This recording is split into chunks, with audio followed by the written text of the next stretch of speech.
Merci. Bon, euh, c'est un vaste programme, hein. Pour l'heure tardive, je suis désolé, il va y avoir quelques équations, tout ça. Enfin, c'est pas très simple. On va essayer de. Bon, on ira doucement et puis on verra jusqu'où ça va. Alors, j'ai quand même essayé de faire un plan. J'aurais pu en prendre un autre, mais bon, celui-là, pourquoi pas. Donc, je vais jeter quelques bases.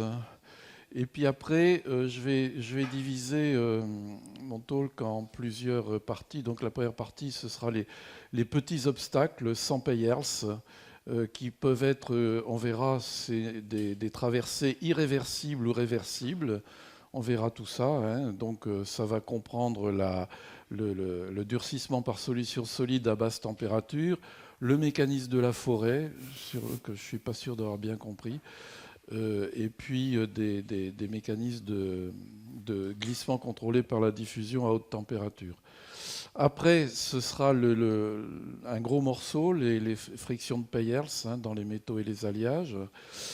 Et puis, à quoi on va en plus rajouter du durcissement de solutions solides, qui va s'appeler interaction avec des obstacles fixes. Donc ce sera tous les modèles de Suzuki, etc. Peut-être même Curtin dans les HEA. Après, bon, ça, ce sera peut-être plutôt mercredi. Enfin, je sais pas trop où on va couper, mais il y a beaucoup de modèles en fait qui tiennent à la fois qui sont un mélange de phénomènes irréversibles et de phénomènes réversibles. Donc, c'est un peu compliqué aussi. C'est ce qu'on appelle le mécanisme de Hirt-Elliott, qui avait été fait pour les matériaux covalents qu'on trouve dans les bons livres, et qui s'applique aussi au glissement contrôlé par la diffusion dans les BCC, sur lesquels on a fait quelques progrès là récemment, et puis la montée à haute température, la montée, le fluage, si on a le temps.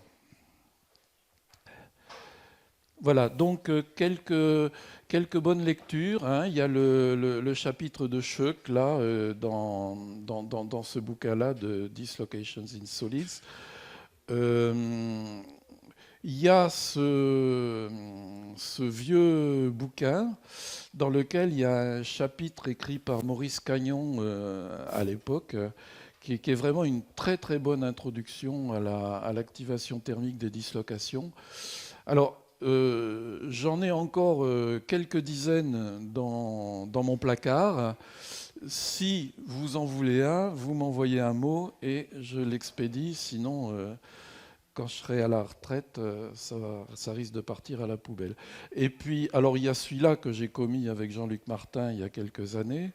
Et puis, évidemment, le Hirt-Elliott, là, dans lequel il y a beaucoup de choses, pas toujours écrit de manière facile, mais c'est incontournable. Donc voilà, c'est basé là-dessus. Alors, pour commencer, donc, la base de l'activation thermique, c'est la loi d'Arrhenius, euh, alors j'ai regardé un peu Wikipédia, j'ai vu qu'en fait, ça avait été établi surtout pour expliquer des vitesses de réaction chimique, mais que en fait, ça s'appliquait à tout un tas d'autres phénomènes physiques, dont l'interaction avec les obstacles, des dislocations avec les obstacles. Alors, on a donc un obstacle, énergie, déplacement de la dislocation, donc qui a une certaine hauteur. Et donc, on va estimer la probabilité pour la dislocation de passer par-dessus cet obstacle. C'est proportionnel à un terme pré-exponentiel qui dépend de la fréquence de Debye, hein, c'est la fréquence de vibration des atomes individuels. Alors, quand on considère des dislocations, par exemple une dislocation de longueur L, on va considérer une longueur d'onde de vibration qui est de longueur L, ce qui va correspondre à un sous-multiple de la fréquence de Debye, hein, c'est une espèce d'harmonique inverse. Et donc c'est cette vitesse de vibration de la dislocation qui est comme un élastique devant son obstacle qui représente le nombre d'essais par unité de temps. Et évidemment, le taux de succès, ça va être exprimé par cette exponentielle là, où on a l'énergie, la constante de Boltzmann et la température. Voilà, donc ça marche. Bon, évidemment, dans le cas de la plasticité, on rajoute une contrainte, c'est-à-dire qu'on courbe le profil de contrainte. On se retrouve donc avec une dislocation qui est bloquée dans cette vallée-là et qui doit franchir donc un col d'énergie qui est plus petit, puisque on retranche le travail de la contrainte. Donc alors, c'est ce qu'on appelle une activation d'énergie, une énergie libre d'activation. C'est ce qu'on calcule, c'est ce qu'on peut calculer. Donc on définit aussi l'entropie, qui est la variation de cette énergie avec la température, qu'on espère petite, parce que souvent on va la négliger. Et puis l'enthalpie d'activation, qui est la seule chose qu'on peut mesurer. Donc, pourquoi est-ce qu'on espère que l'entropie est faible? C'est parce qu'on va souvent comparer effectivement ce qui est mesuré à ce qui est calculé. Alors, l'entropie, c'est à cause de la variation des constantes élastiques avec la température, par exemple, enfin, un certain nombre de choses comme ça. Alors, je disais qu'on distingue la traversée d'un obstacle irréversible. C'est-à-dire qu'une dislocation va donc traverser l'obstacle, et puis une fois qu'elle l'aura traversé, elle va aller tellement loin qu'il ne sera plus question de toute manière de revenir en arrière. Donc on a juste le saut en avant à considérer. Alors là, il y a un certain nombre d'équations aussi, pas très compliquées, dont il faut se rappeler. Hein. Ça, c'est la vitesse de déformation qu'on impose ou qu'on mesure, la densité de dislocation, le vecteur de Burgers, la vitesse des dislocations. Donc l'important, évidemment, c'est d'estimer cette vitesse. Cette vitesse, donc on va appliquer la loi d'Arrhenius. Hein, donc il y a la probabilité de franchir l'obstacle dont on a parlé juste avant. Et puis ça, c'est la distance donc, qui va être franchie après chaque événement thermiquement activé. Et on a dans ce cas-là donc une vitesse de dislocation, c'est-à-dire une vitesse de déformation, qui a cette expression-là. Et la seule dépendance en contrainte, ça va être au niveau de l'énergie d'activation. Alors ce qu'on va mesurer, ce qu'on peut mesurer, hein, ce n'est pas donc cette énergie, c'est l'enthalpie. On la mesure en faisant on peut la mesurer en faisant des sauts de température et en mesurant la variation de vitesse correspondante, voilà, sur un diagramme d'Arrhenius. Mais il faut bien avouer que cette mesure-là n'a pas beaucoup d'intérêt parce que, d'une part, parce que, bon, H est proche de G, et puis cette énergie d'activation, si on retourne l'équation ici, on voit qu'elle a une forme donc kT, hein, T température, fois le log de la vitesse de déformation, de l'inverse de la vitesse de déformation. Et ce terme, ça c'est le terme préexponentiel qui est là, ça c'est la vitesse des dislocations qu'on mesure. Et en fait, comme c'est un log, eh ben, ça va être toujours à peu près égal à 25. On dit que c'est une constante universelle de la plasticité, ça n'en est pas une bien sûr, mais ça varie autour de 25. Et en fait, ce qu'on voit, c'est que la contrainte dans tout mécanisme thermiquement activé, elle va s'ajuster pour rendre compte de la vitesse de déformation qu'on souhaite. Et donc, on aura toujours G égale 25 kT. C'est en fait la manière la plus compliquée qui soit de mesurer la température de l'échantillon. Alors, ce qui va être beaucoup plus intéressant, c'est l'aire d'activation. Donc c'est la dérivée de l'énergie par rapport à la contrainte à température fixe. Ça exprime en fait le travail de la contrainte, l'apport de la contrainte appliquée pendant l'événement thermiquement activé. Donc le travail de la contrainte, ça va être taux contrainte multiplié par B vecteur de Burgers multiplié par A, qui est une R. Hein. Et donc c'est intéressant de mesurer ça parce que ça nous donne accès justement à l'aire d'activation qui donne une idée du mécanisme. On voit quelle est la surface qui apporte de la contrainte pendant l'événement thermiquement activé. Alors cette aire d'activation, elle peut être grande, hein, elle peut être toute petite, elle peut être grande, on verra de différents exemples. Donc voilà en quoi consiste le jeu des mesures. Donc j'étais dans les traversées, dans les franchissements irréversibles. Là, il faut aussi considérer les franchissements réversibles, c'est-à-dire que là, c'est le cas où la dislocation franchit l'obstacle, mais reste juste derrière. Donc là, on ne peut pas négliger la probabilité d'un retour en arrière. On verra des exemples. Donc on définit une probabilité en avant, une probabilité en arrière.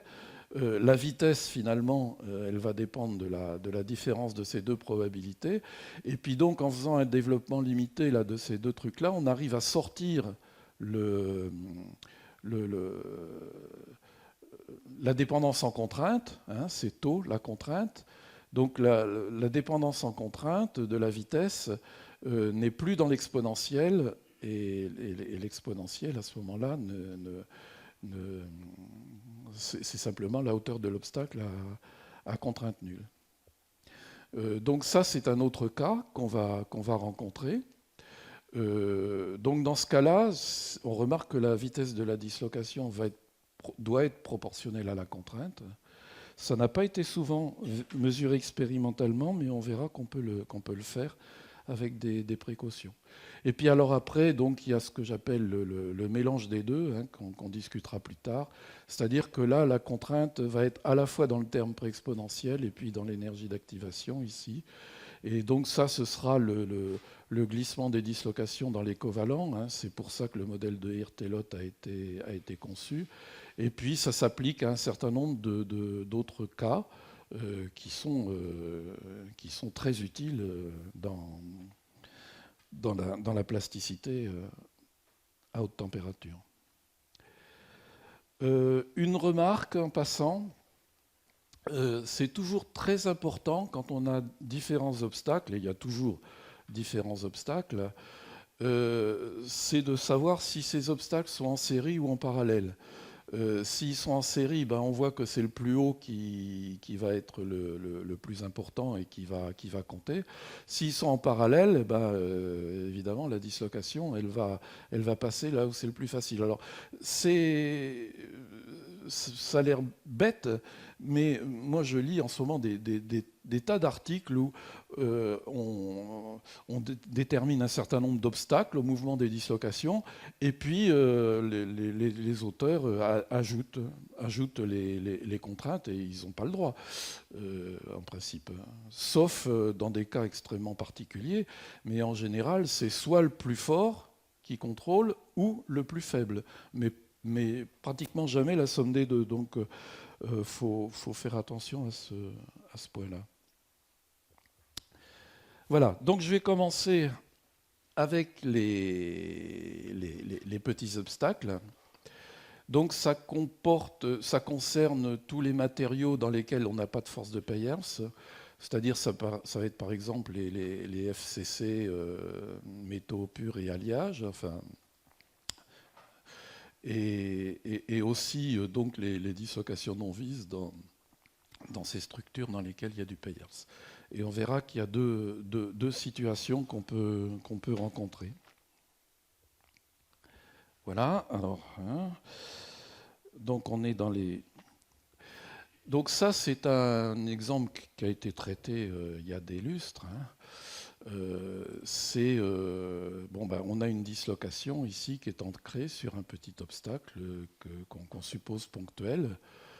Donc, alors on définit d'abord la force exercée par la dislocation sur l'obstacle. Cette force-là, elle fait intervenir ce qu'on appelle la tension de ligne de la dislocation. C'est un peu comme son énergie de ligne, hein, comme son énergie par unité de longueur. C'est-à-dire que la dislocation, évidemment, essaye de se raccourcir. Il faut imaginer que la dislocation, c'est comme un élastique, hein, qui a toujours tendance à vouloir se raccourcir. Et donc, si on prend un élastique ancré en 2 points et puis qu'on l'empêche qu'on le courbe comme ça, il va y avoir une force, une contrainte exercée sur cet obstacle. Donc ça, c'est Fleischer qui a écrit ça il y a longtemps. Pour aller plus loin, il faut déterminer une distance entre obstacles.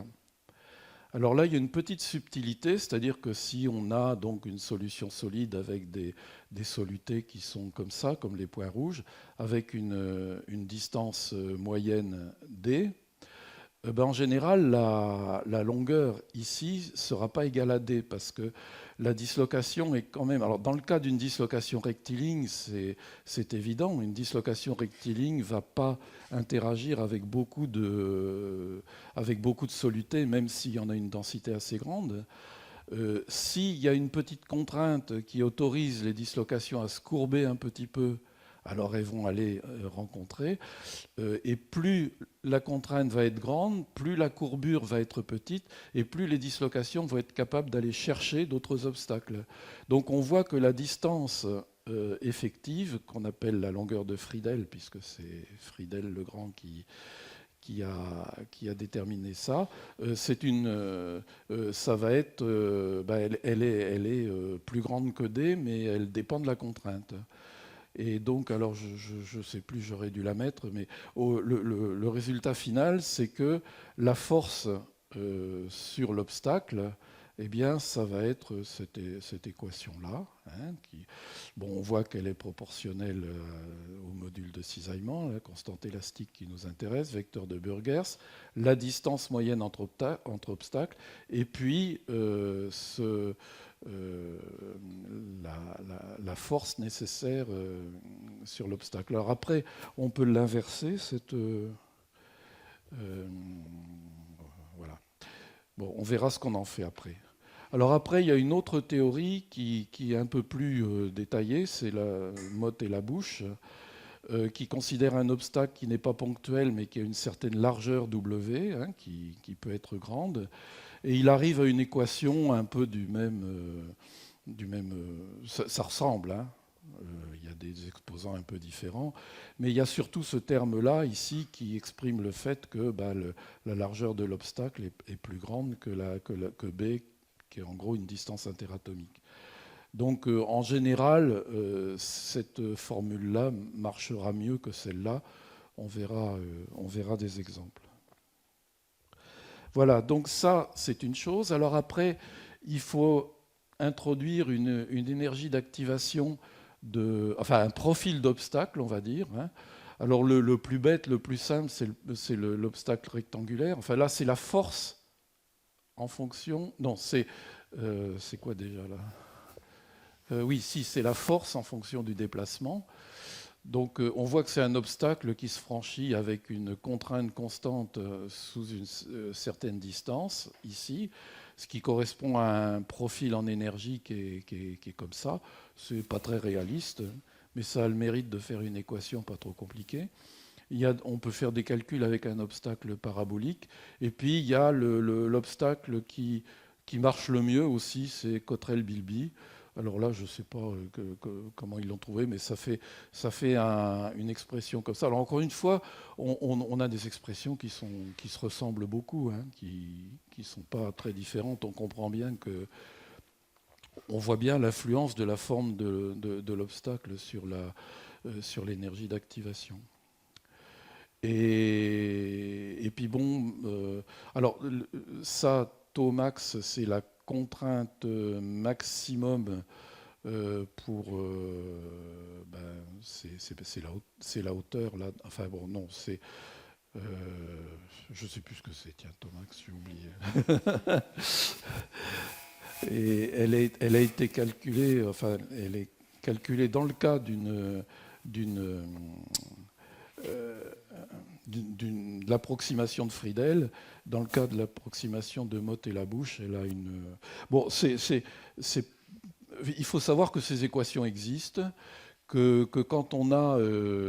quand on prend différentes hypothèses plus ou moins réalistes, etc., on obtient des équations pas trop compliquées et qui se ressemblent pas mal. Donc ça, c'est assez sympathique. Donc là, voilà, donc ça, on a inversé les équations précédentes. Hein. Donc on voit à nouveau que les contraintes pour franchir les obstacles ne sont pas très différentes. Donc c'est les contraintes en fonction de la température. Et on voit que cette contrainte-là est quand même toujours inversement proportionnelle à la distance moyenne entre les obstacles qui est D, hein, tout en prenant en compte justement la longueur de Friedel, etc. Et ce qu'on appelle T0 ici, c'est la température athermique. C'est la température à laquelle l'obstacle est franchi avec une probabilité quasiment égale à 1. Et c'est Emax sur 25K, où 25 est la constante universelle dont je parlais tout à l'heure.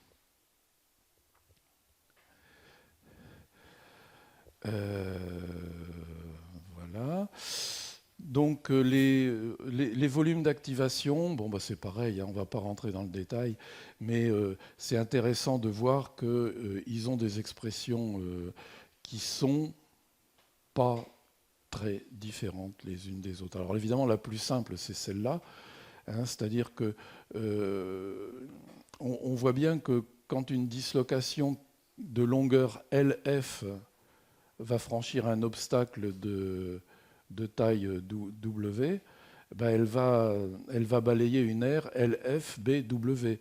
Alors le 2/3, c'est parce qu'elle est ancrée aux deux extrémités, et puis pour des raisons un peu subtiles. Mais enfin, on voit bien qu'on comprend bien le sens de celle-là. Alors après, quand on prend des obstacles un petit peu plus compliqués, c'est la même chose avec un petit facteur comme ça. Et puis voilà, quoi. On est dans des choses relativement simples. Alors ça, c'est un exemple. Hein, bon, c'est du glissement prismatique dans du zirconium à basse température. On voit effectivement des dislocations qui sont ancrées là, voilà, sur des atomes de soluté qui, dans le cas présent, ça doit être de l'oxygène, si je me souviens bien. Donc on voit là, on voit un obstacle, tac, on voit bien la manière dont ici, là, joli, tac.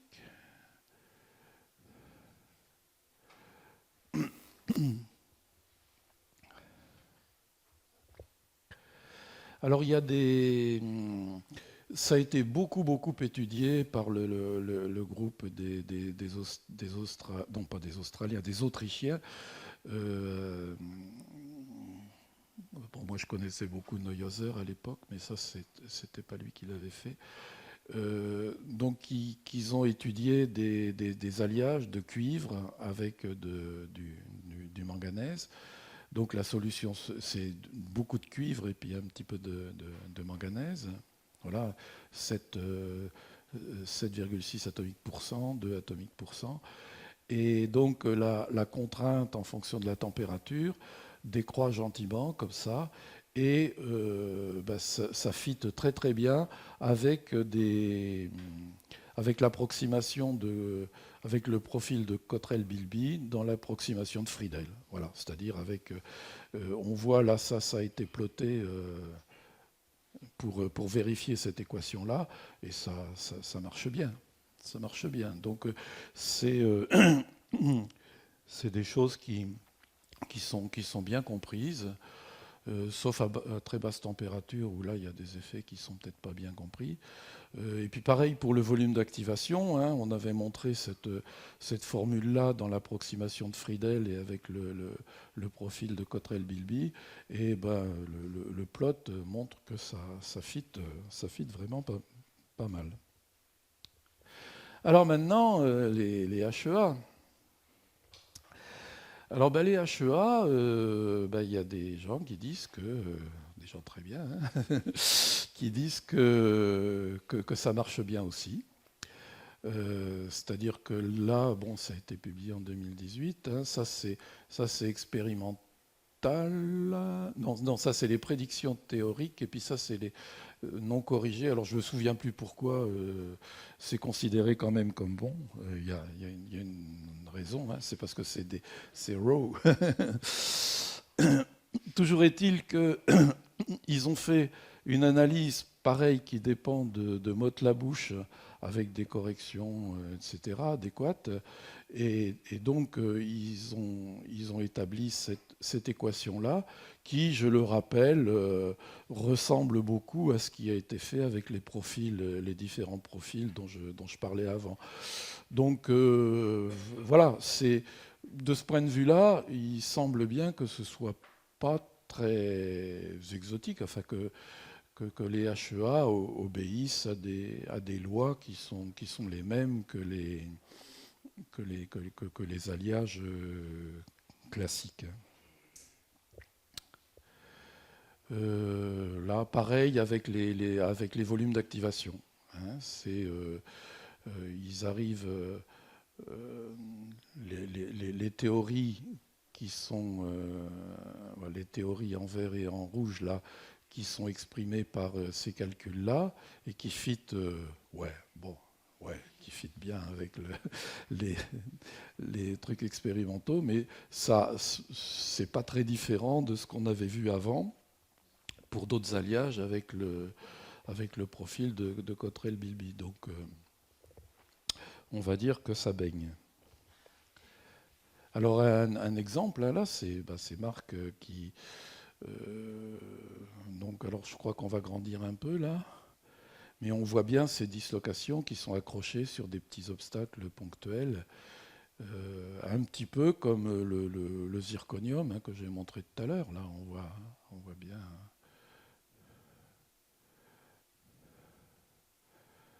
Voilà.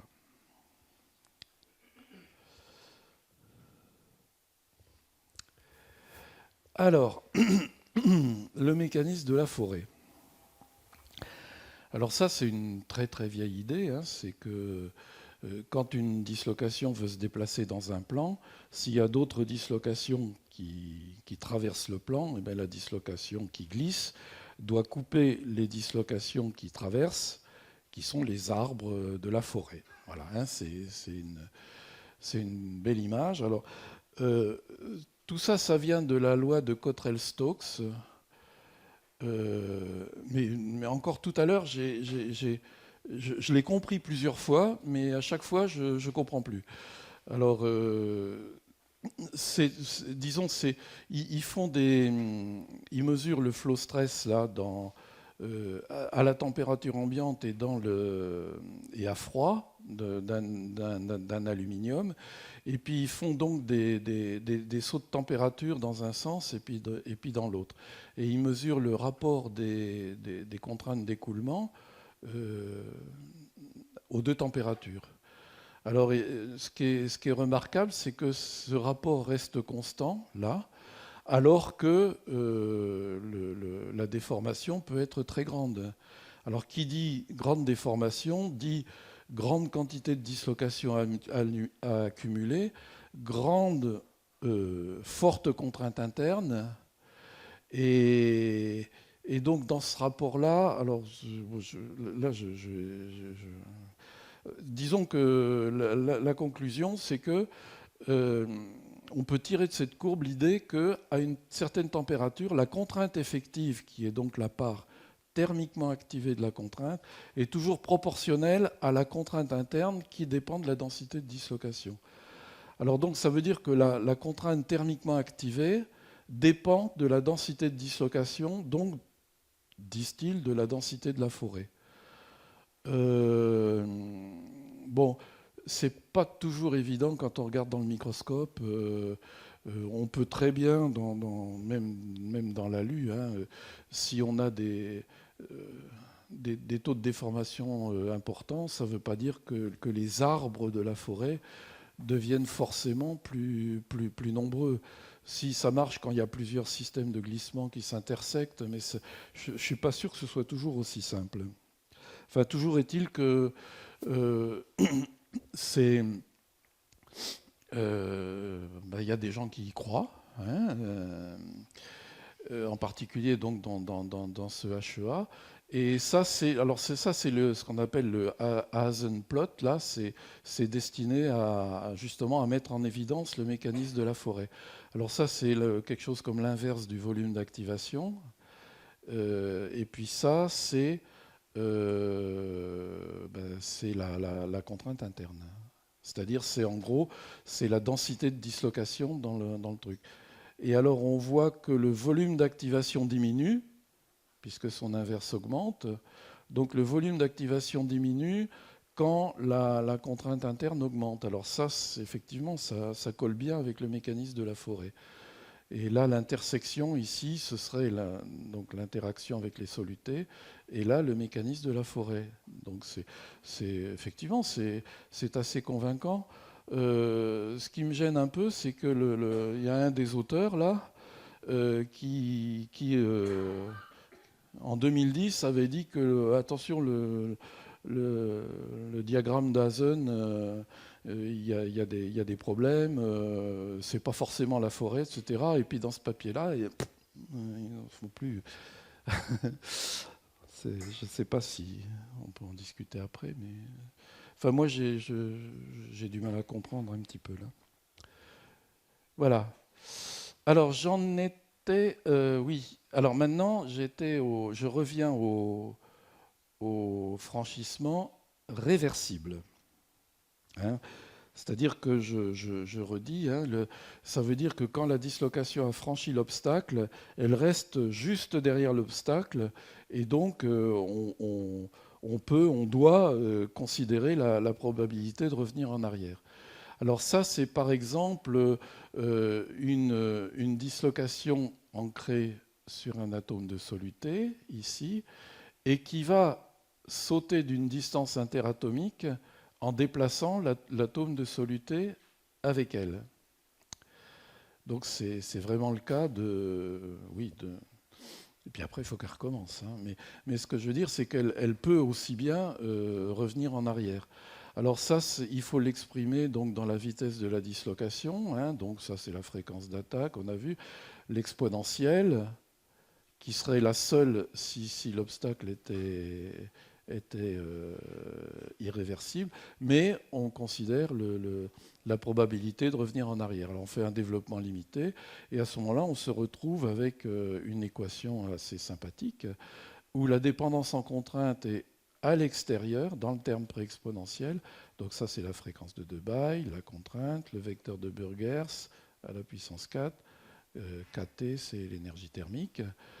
Et là, l'énergie d'activation, donc, c'est tout bêtement l'énergie de diffusion du soluté. Alors, on met le truc dans le coefficient de diffusion et ça roule. Alors, ça marche aussi dans le cas de dislocations qui sont environnées de tout un nuage de solutés et qui doivent se déplacer avec le nuage. Alors là, le calcul est forcément un petit peu plus compliqué, mais le résultat, c'est quand même toujours un peu le même. C'est-à-dire qu'on a le coefficient de diffusion, la contrainte, comme ici. Là. Et donc, une des grandes conclusions là, de ce mécanisme, c'est que la vitesse doit être proportionnelle à la contrainte via le facteur de diffusion, puis enfin autre chose aussi. Hein. Alors ça,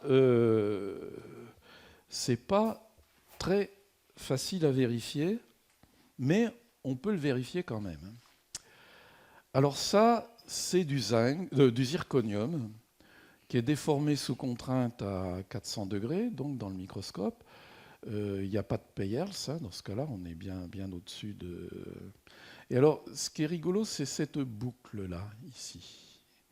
Vous voyez, elle est là. Et sa vitesse de croissance augmente avec le temps. Ça finit par aller, ça va de plus en plus vite. Tchac.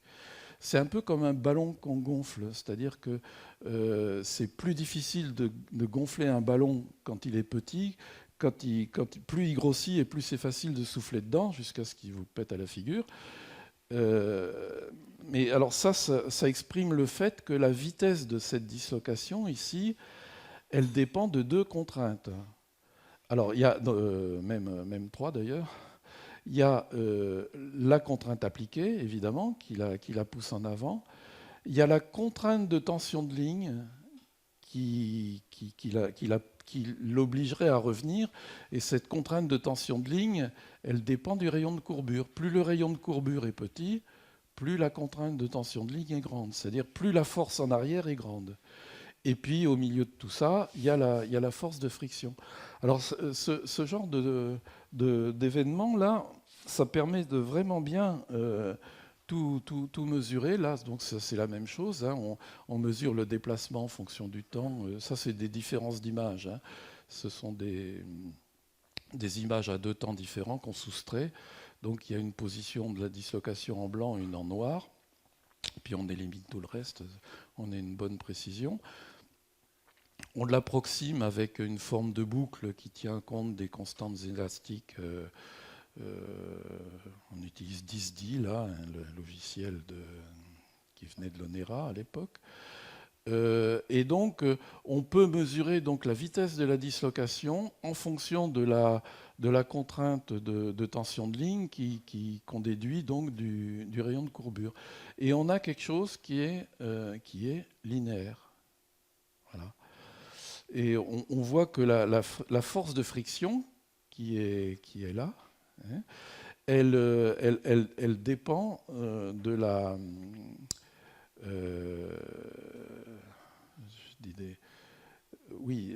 la contrainte motrice, dans ces cas-là, c'est la contrainte appliquée qui est là, moins la contrainte de tension de ligne. C'est-à-dire que, en fait, la contrainte motrice, c'est la contrainte de friction.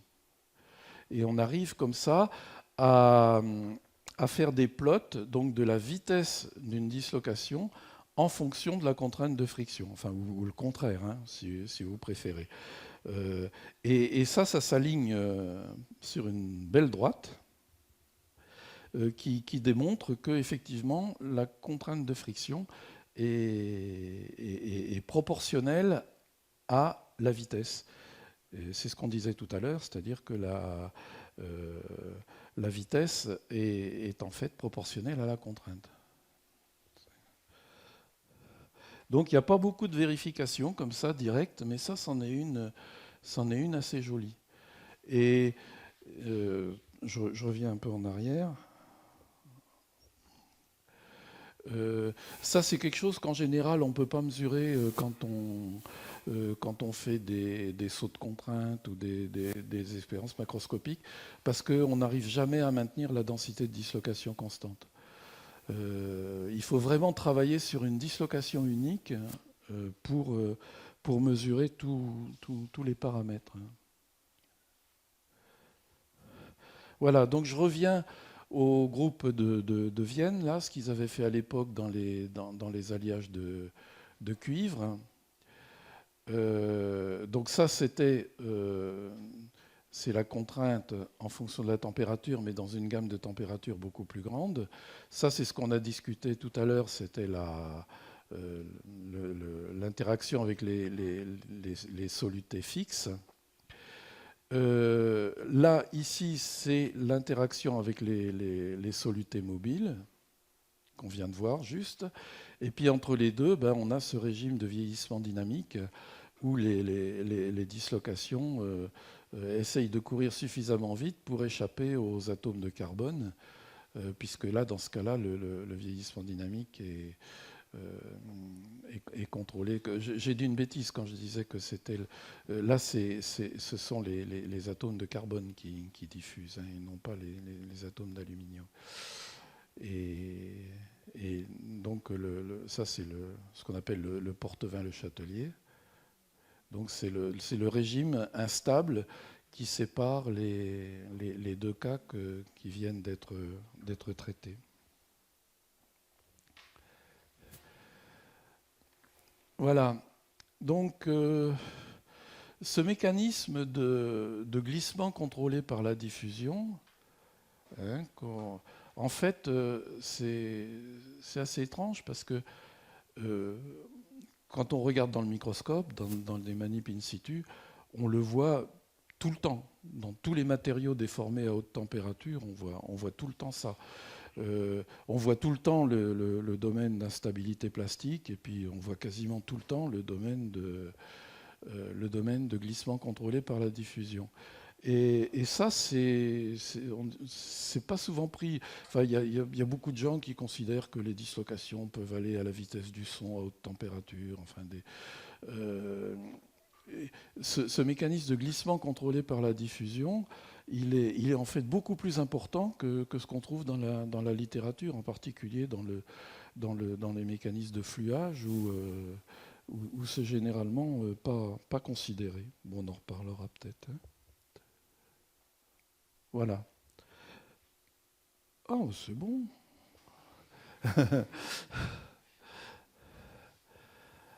Alors là c'est un. Alors bon, jusqu'à présent, je veux dire, je trouve que c'est des considérations pas trop compliquées. Il y a des équations, mais on peut les retrouver facilement dans les livres. Il n'y a pas des concepts très compliqués. Et puis, en ce qui concerne les HEA, ça a l'air de se comporter un peu comme comme les alliages normaux. Là maintenant, il faut que je parle donc du Peierls, hein, qui est un mécanisme irréversible.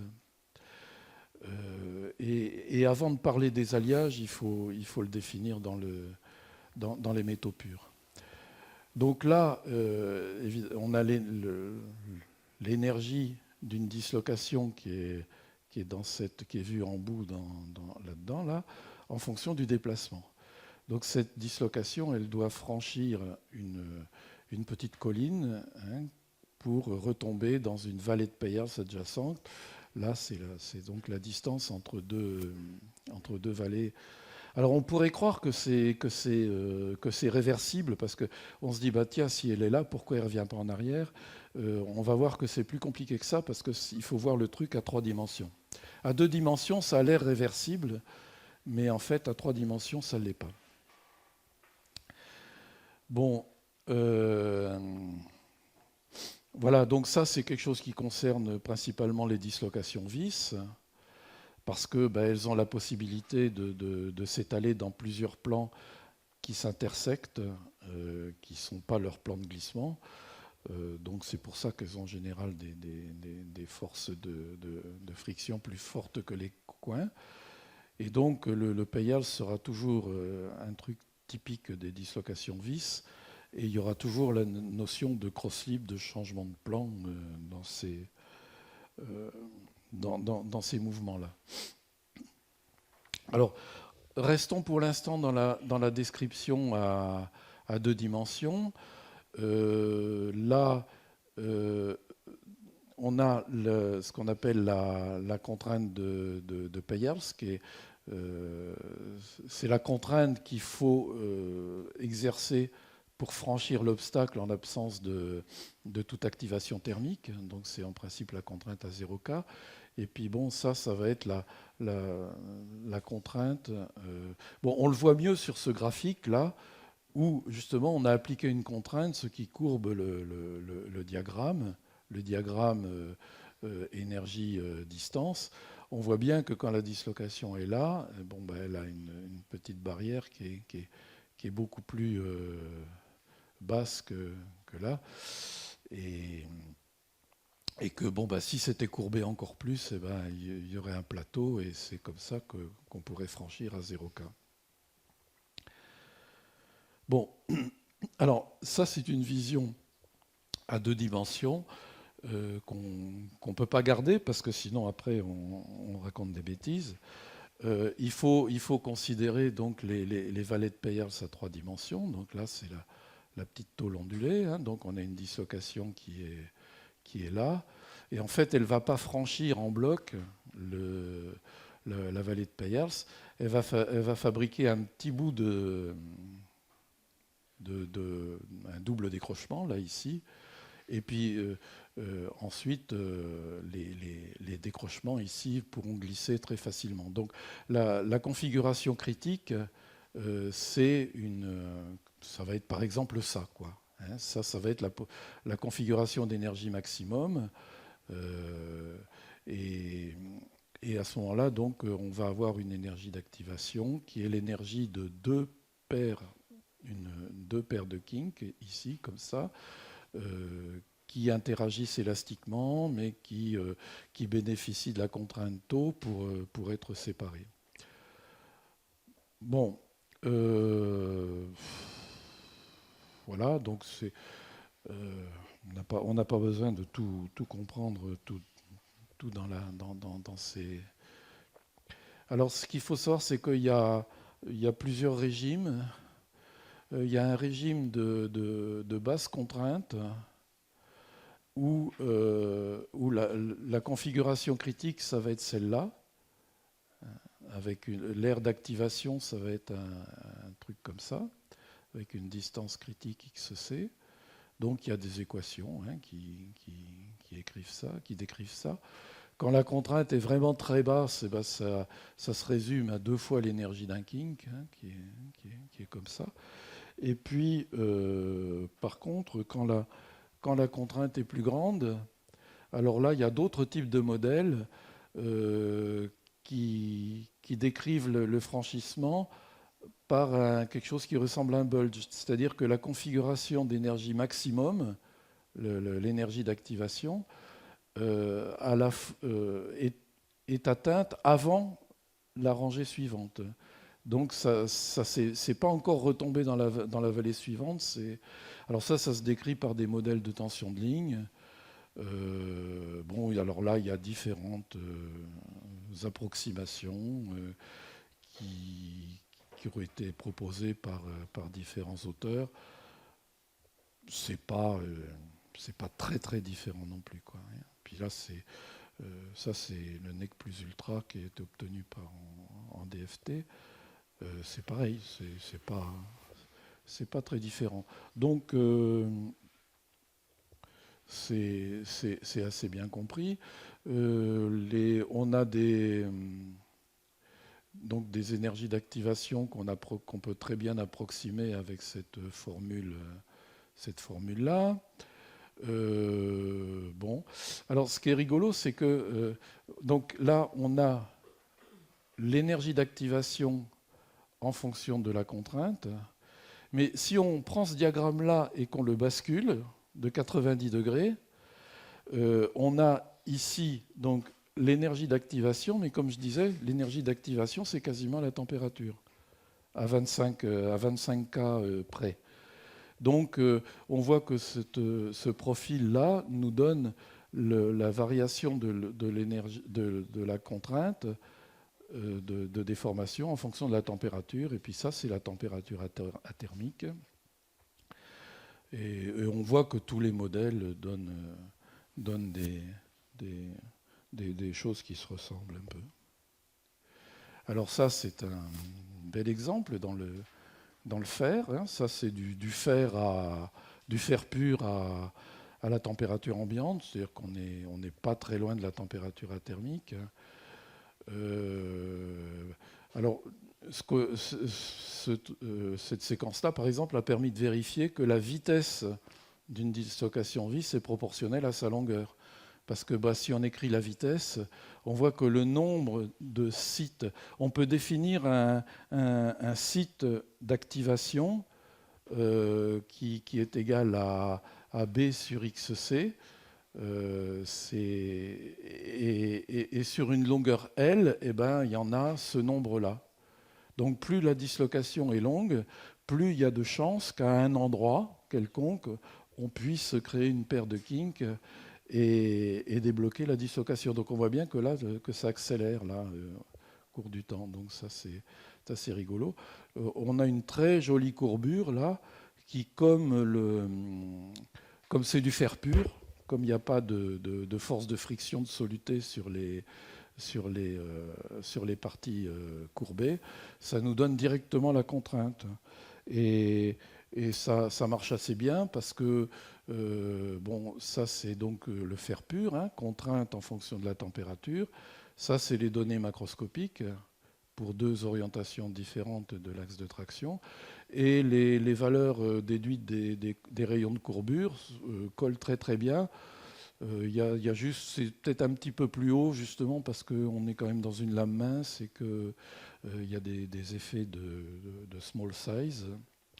Mais en gros, ça marche bien. Alors par contre, il y a un gros problème. C'est que dans le fer, par exemple, mais dans tout un tas de BCC, la contrainte extrapolée à 0K, là, ici, c'est 400 MPa, on va dire, hein, alors que la contrainte de Peyers qui est calculée, elle est 3 fois et demi plus grande. Et ça, jusqu'à présent, il n'y a personne qui a pu donner une explication satisfaisante. J'enlève ça parce que...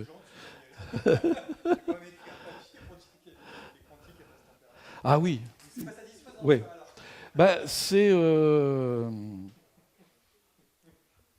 pas complètement. Ouais, ouais. Non, non, j'ai.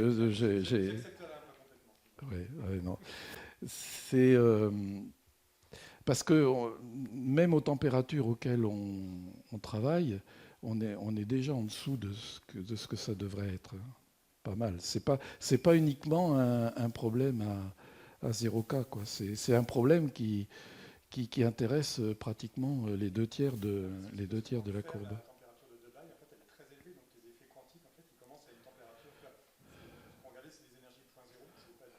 Ouais, ouais.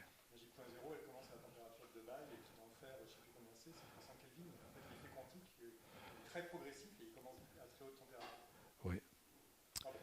Oui, oui, non, mais c'est et ça marche dans tous les BCC aussi, parce que ouais, ouais. Parce que c'est un truc très très très général. Hein. Tu regardes le tungstène, c'est pareil. Tu regardes le niobium, c'est pareil. Parce qu'il il y a aussi le fait que ça, mais ça je ne vais pas en parler, mais c'est qu'on a des mouvements saccadés, des trucs qui correspondent pas au modèle. Hein. Bon, enfin bref.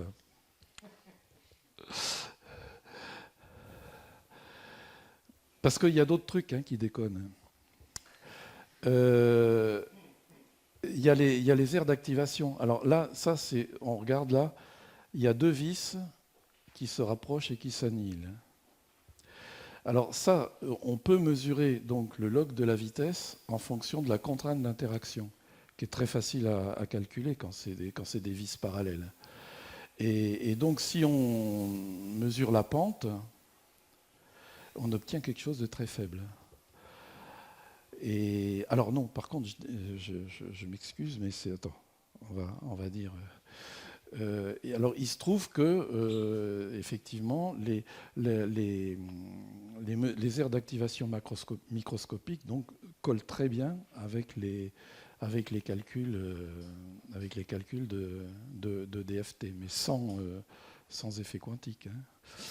Et ça, il faudrait l'expliquer parce que les tests mécaniques donnent des aires d'activation beaucoup plus... Enfin, c'est un souk, ce truc. Moi, je m'y emmêle parce que il se passe que la théorie nous dit qu'on devrait avoir des très grandes contraintes à basse température, c'est-à-dire des pentes fortes en accord avec des petits volumes, des petites aires d'activation. Et ça, c'est parfaitement cohérent. Les tests mécaniques, ils mesurent des contraintes beaucoup plus faibles, avec donc une pente beaucoup plus faible, et qui est tout à fait en accord avec une aire d'activation beaucoup plus grande, qui est mesurée dans des trucs et dans lesquels ils font même des précautions. Enfin, tu peux faire des relaxations successives, des trucs. Et ça aussi, c'est cohérent. Mais par contre, les deux ne sont pas cohérents entre eux. Et alors, quand tu fais des expériences in situ, tu t'aperçois que tu mesures une contrainte basse, comme dans les essais mécaniques, mais une aire d'activation petite, comme dans la théorie. Et moi, j'y comprends rien. Enfin, voilà, c'est pour dire qu'il y a encore il y a encore des trucs à comprendre, hein. Alors on peut évidemment expliquer quand même les problèmes d'air d'activation dans les essais mécaniques. Bon, je veux pas. C'est vrai que quand on fait des relaxations successives, quand même, on a tendance à diminuer le volume d'activation, mais là, ça devient compliqué.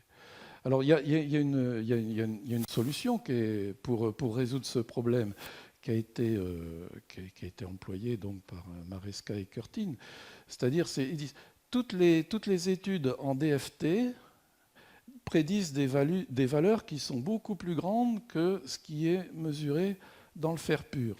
Donc, pour nos calculs, on va utiliser une valeur de la barrière de Peierls, voilà, qui est 21,5 fois celle de la DFT. Et comme ça, on reproduit très très bien les mesures dans le fer. Et il n'est pas le seul à faire ça. Tout le monde fait ça.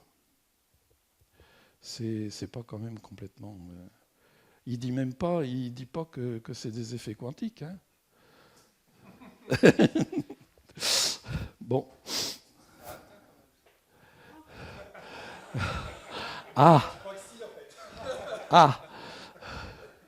Ouais. Donc il y a des problèmes. Il y a des problèmes. Bon, là on va, comme c'était pas assez compliqué encore, on va rajouter les interactions avec les obstacles fixes. Et puis là, on va pouvoir quand même dire quelques mots après sur les HEA. Mais on ne va pas parler tout de suite des HEA. Il y a des très belles études macro qui ont été faites là par les Japonais. Donc sur par exemple, là c'est du fer silicium. Donc alors là c'est la contrainte de déformation en fonction de la température. Il y a le fer pur en bleu là qui collait bien avec nos manips in situ. Et puis là on rajoute 1,3%, 3%, 9% de silicium. Et on voit qu'il y a un très fort durcissement par solution solide. Ici, donc c'est les dislocations qui interagissent avec les atomes de silicium, on suppose. Et voilà, donc dans le cas de... On a fait des manips dans ces différents types d'alliages à différentes températures. On retrouve là donc les vis rectilignes qui se déplacent. Par contre, la différence avec le fer pur qu'on a vu tout à l'heure, c'est qu'il y a plein d'ancrages, là, ici. Et ces ancrages traînent des dipôles qui parfois forment des boucles qui restent, etc. Donc ça, c'est à une relativement basse température. Là, après, ça, c'est la même chose, mais à une température un petit peu plus élevée. On voit que les dislocations sont un peu moins courbées. Encore faudrait-il que ce soit le même grandissement.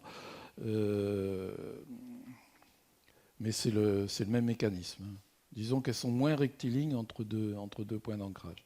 Alors les points d'ancrage, c'est bien connu, tout le monde est d'accord sur ce que c'est. C'est ce qu'on appelle le mécanisme de cross-kink. C'est-à-dire que on a un mécanisme de paire de kink, comme dans un Peierls, dans un matériau pur, mais les kinks qui glissent très vite dans le fer pur, en fait, ils sont ralentis, ou peut-être même stoppés, j'en sais rien, au voisinage d'un atome de soluté. Ce qui fait que pendant ce temps-là, il y a une autre paire de kinks qui a eu le temps de se nucléer, et pas forcément dans le même plan.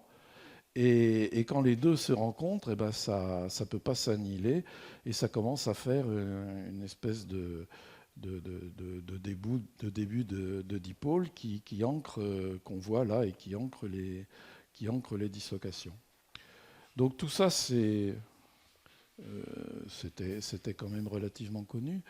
Ce qu'on a fait, nous, c'est qu'on a mesuré les distances moyennes entre les points d'ancrage en fonction de la température et en fonction de la teneur en silicium. Et on voit que quand... oui, ça, il n'y a pas beaucoup de silicium. Alors, on voit que la distance entre points d'ancrage ne dépend pas beaucoup de la température, ou peut-être même pas, mais qu'elle diminue quand la teneur en soluté augmente. Et ça, c'est la raison du... C'est tout bête, c'est la raison du durcissement. Parce que si on dit que ça, ce sont des ancrages incontournables qu'on n'arrive pas à recombiner, qu'il faut que la dislocation passe à travers, eh bien on voit qu'on a forcément une transition entre un mécanisme de paire de King, donc ça c'est le fer pur, voilà. Mais quand on introduit le soluté, eh bien on oblige les dislocations à franchir l'espace entre les solutés, l'espace entre les ancrages, par un mécanisme de contournement qui, lui, ne dépend pas de la température. En gros, on a des configurations comme ça à basse température, avec c'est la partie vis rectiligne qui contrôle la vitesse. C'est pour ça que ça diminue. Et puis là, on arrive à température plus élevée, on arrive à des configurations de franchissement qui sont athermiques et d'où un truc comme ça. Alors ça marche bien. Hein, ça marche bien parce que les contraintes de bypassing là, qui sont déduites des rayons de courbure et des distances qu'on mesure expérimentalement sont là et on voit que ça... Alors évidemment, c'est pas tac-tac, hein, c'est un truc continu, mais c'est ça qui est l'origine. Alors ça, évidemment, c'est pas un modèle, hein, c'est l'interprétation de ce qu'on observe expérimentalement. Alors pour trouver un modèle, alors c'est celui de Suzuki. Et là, je hoche la tête parce que c'est... Alors, on voit bien, ça c'est extrait du bouquin de Suzuki, on voit bien que à la base, il y a les mêmes ingrédients. Hein. Là, ça c'est pareil, ce sont des dipôles qui sont formés par du fait que les kinks sont moins rapides que dans le fer pur. Mais dans le détail, c'est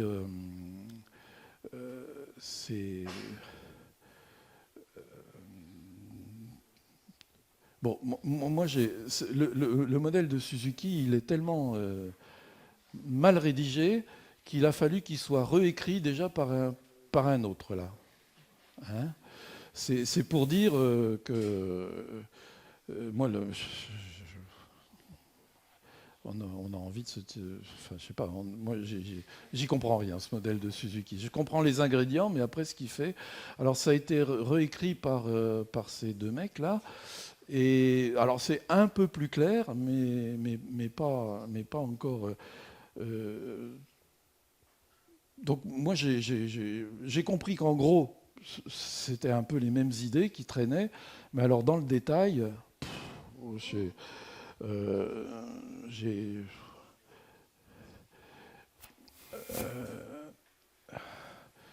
donc non, je vais même pas essayer de l'expliquer parce que je vais pas y arriver. Voilà. Mais on peut quand même en retenir une leçon quand même. Hein, alors j'ai mis, c'est très difficile à utiliser puis même à comprendre. Mais ce que je retiens du truc, c'est que dans la première formulation là que j'avais publiée dans Acta, mais ça a quand même été accepté, hein, j'avais pas tenu compte des forces de friction, d'interaction des coins avec les obstacles fixes. Et ça, c'était pas bien. D'autant plus qu'on peut les estimer, ces forces de friction. Donc, voilà, jusqu'à présent, j'avais supposé que c'était un équilibre entre la contrainte de tension de ligne et la contrainte appliquée, quoi. Et en fait, il y a celle-là qu'il ne faut pas négliger. Et on peut la mesurer, on peut l'inclure dans un modèle à améliorer, mais que je n'ai pas encore écrit, et ça fait un peu moins. Mais ça ne change pas fondamentalement. Donc, moi, ce que j'en retiens, c'est que le modèle de Suzuki est, alors si on admet le résultat, hein, il est en bon agrément en bon accord avec les essais mécaniques, les observations in situ, et puis le modèle simpliste que j'ai montré avant, tenant compte ou ne tenant pas compte de la contrainte de friction. Donc là aussi, encore une fois, on a des explications qui sont quand même assez simples, enfin, je sais pas, puis qui marchent bien. Il y a différents modèles qui sont tous plus ou moins en accord les uns avec les autres, plutôt plus que moins d'ailleurs, enfin, sauf un dont je parlerai après. Bon, pour les HEA, il y a des des calculs qui ont été faits. Là, bon, ben, ça, c'est Rao 2019. On voit que ces petits débris-là, ça ressemble beaucoup, beaucoup, beaucoup à ce qu'on a vu dans les alliages de fer in situ. Hein. C'est des boucles prismatiques. Il y a des dipôles, des boucles prismatiques. Donc ça, c'est simplement, il y en a beaucoup plus que dans le fer. Donc c'est comme... voilà. Ouais, donc c'est à ce niveau-là, les explications dans les BCC se rapprochent beaucoup des explications dans les alliages dilués. Alors là, alors ça, c'est pas un HEA, mais c'est quand même un truc assez compliqué. Hein. On voit que... Donc ça, c'est Fred je suppose, qui a fait les manips. On voit là, pareil, des vis avec des ancrages qui sont des dipôles. D'ailleurs, on voit des débris, des boucles un peu partout. Donc c'est toujours le même mécanisme. Pourquoi j'ai remis celle-là? Ben, c'est sans doute parce que, je sais pas, c'est peut-être joli. Oui, voilà, ouais. Voilà, des dipôles. Donc c'est pas très différent. Là, c'est du fer 9% de silicium. Là, c'est pareil. Enfin, c'est juste pour le plaisir de voir des belles dislocations. Voilà. Alors là, ça, par contre, ça c'est un vrai. Alors, to be published, hein, Jean-Philippe. Donc ça, c'est un vrai HEA, hein, basse température. Ben, ça ressemble vraiment à ce qu'on a vu dans le fer. Hein.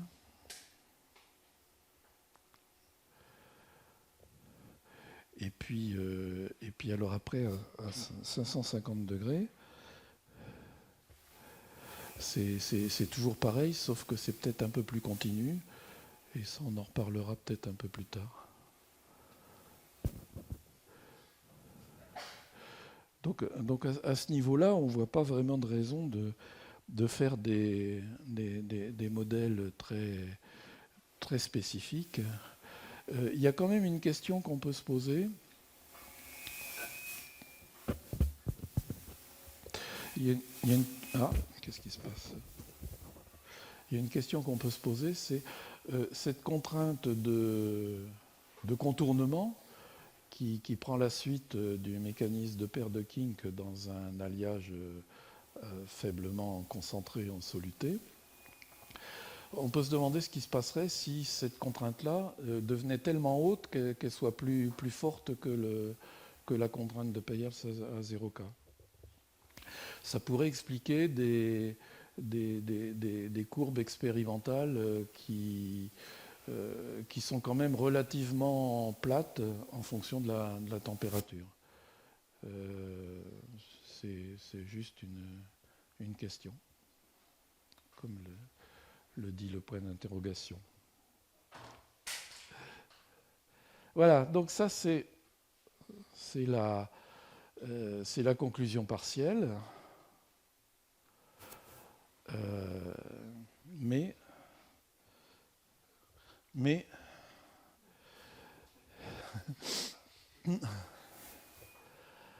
alors donc,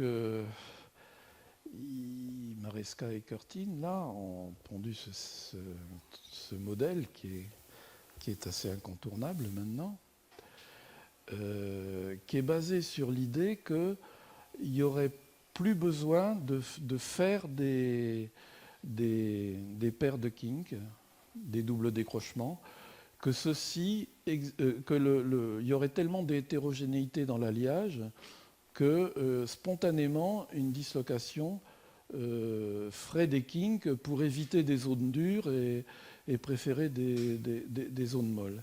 C'est-à-dire que ce serait plus du tout le même mécanisme. Et alors on aurait pour faire avancer une dislocation, on aurait comme ça un double kink en arrière qui sauterait plus ou moins en bloc en avant pour éviter une zone dure. Bon, c'est... alors, ce qu'il y a, c'est qu'après, moi, j'ai essayé de lire ce papier-là. Il y a des ordres de grandeur qui changent au cours du papier. Il y a des longueurs qui, au début, sont très longues et puis qui deviennent très courtes, etc. Enfin, en fonction des circonstances. En particulier, là, il y a ce paramètre, je ne sais pas, c'est un zeta, ça, zeta indice C, qui représente en gros la longueur d'une de ces courbures spontanées de la dislocation, qui est donc censée passer directement de cette position-là à cette position-là. Et alors il considère que ça, c'est la force de Peyers si on n'était pas dans un HEA. Mais comme il faut en plus franchir une zone particulièrement pas sympathique, on doit rajouter cette courbe-là. Ce que je ne comprends pas, c'est que la hauteur ici, c'est 0,35 eV, et puis ça fait 6 eV quand même. Alors je ne vois pas en quoi ça peut... Voilà. Et puis alors la contrainte de Peyers à 0K, c'est une combinaison d'une contrainte de Peyers normale, on va dire, et puis de cette contrainte de solution solide, mais celle-là est très grande, et puis celle-là est plutôt... Et alors je ne vois pas pourquoi, avec ces ordres de grandeur-là, on a besoin de s'écarter du modèle des BCC normaux. Voilà. Bon. Alors oui, alors aussi, en plus, alors il considère effectivement la formation quand même de cross-kink, hein, comme dans les anciens modèles. Simplement, il considère que pour franchir cet obstacle-là, ça va se faire par la création de lacunes et d'interstitiels qui vont permettre de résorber, parce qu'en fait ça c'est une boucle lacunaire ou une boucle interstitielle, et donc il considère plus ou moins que, enfin en tout cas au début, il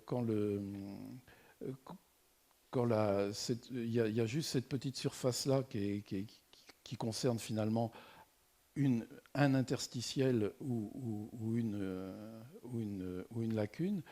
Il faut faire un mécanisme de diffusion pour boucher le truc et libérer la dislocation. C'est pas du tout ce qu'on voit dans le microscope. Dans le microscope, on voit que ça forme un dipôle, et puis au bout d'un moment, les deux brins finissent par se rejoindre, et puis ça laisse une boucle interstitielle ou une boucle lacunaire, mais qu'on n'a aucune raison de... Parce que ça, il est à basse température. Enfin, il dit pas qu'il est à haute température. Alors tout ça, ça fait beaucoup de choses. Voilà, parce que on en voit là des cross-kink qui... Alors ils peuvent s'éliminer par glissement le long de la dislocation. Alors là, je ne sais pas, on va peut-être en voir un quelque part, peut-être celui-là. Non, ah voilà, donc il fallait voir la flèche là, ici. Là, bon, là on voit qu'il y a un ancrage. Hein. Bon, il faut attendre un petit peu. Allez, ça y est. Voilà, tac, et elle laisse une petite boucle. Il n'y a pas de montée, là, il n'y a pas de diffusion. Et puis là, c'est pareil. Là. Et là, en plus, on le voit, il est capable de glisser, le cross-kink. Il est capable de glisser le long de la dislocation. Et donc, il peut s'éliminer comme ça.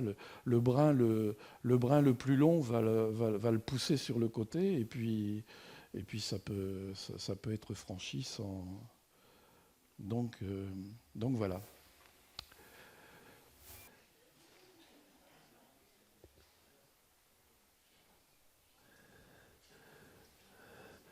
J'en suis là. Oh ouais, on va s'arrêter là. Hein.